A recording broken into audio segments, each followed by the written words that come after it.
We're all likely involved in more conference calls these days. But conference calls can be clunky, awkward, and inefficient if the participants don't follow some best practices. Lucky for you, we've put together some guidelines so that you and your co-participants can enjoy successful, problem-free conference calls.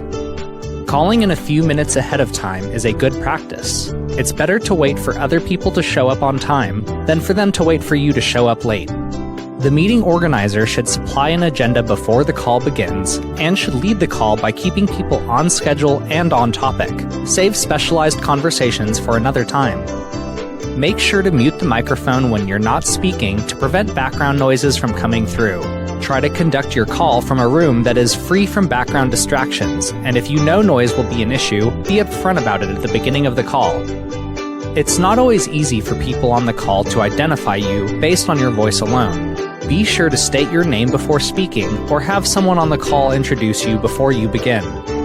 Most small microphones aren't known for their superior audio quality, so be sure to sit close to your phone or computer and speak loudly and clearly. It can be hard to know when to speak up on larger conference calls. To avoid participants all talking at the same time, the organizer should leave space between topics and ask if anyone has comments or questions. Before ending the call, the organizer should recap everything that was accomplished. If there are any action items, these should also be reiterated. Lastly, sign off with a goodbye.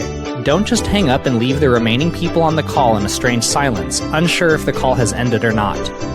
With these tips, you'll be sure to have the smoothest and most successful conference calls yet.